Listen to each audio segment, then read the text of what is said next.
Ревизорите утврдија низ за неправилности во работењето на Бирото за развој на образованието. Првата забелешка е за директорските функции. Ревизорите забележуваат дека спротивно на закон за Кирија Хасипи над 5 години седел на директорската фотелја, а мандатот за оваа функција е 4 години. Во текот на 2023 година со Бирото раководат двајца ВД директори кои не се именувани по објавен јавен оглас со мандат од 4 години, како што предвидува членот 20 став 3 и 4 од Законот за Бирото за развој на образованието. Предходниот директор ја извршувал функцијата ВД директор заклучно со 18.7.2023 година, во време трајање од 5 години и 3 месеци. Оваа состојба укажува на постапување кое не е во согласно со законски утврдениот начин за избор на директор, стои во забелешката на ревизорите. Директорот и неговиот заменик на Бирото на предлог од министерот за образование и наука со објавен јавен оглас ги именува и разрешува владата со мандат од 4 години. Од почетокот на оваа година ВД директорската функција ја извршува Милка Тримчевска, но во тек е конкурс за избор на нов директор на Бирото за развој во образованието.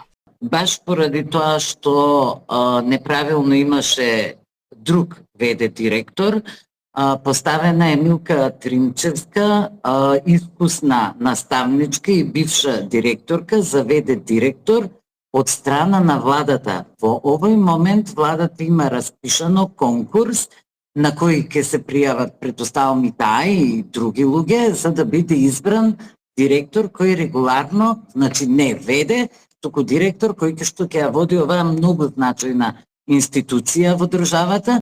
Зошто во изминатите 7 години бил кршен законот, јас навистина не можам да ви кажам.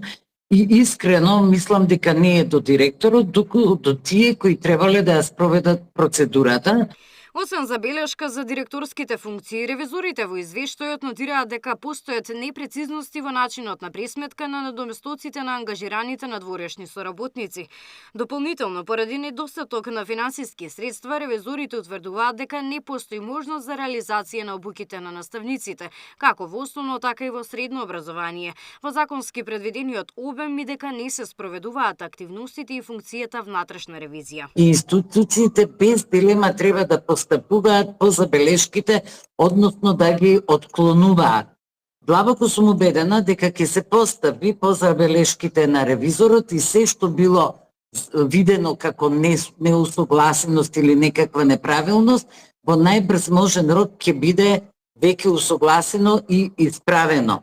Конечниот извештај на државниот ревизор се однесува за состојбите во Бирото во 2023 година. Габриела Лескова, Сител телевизија.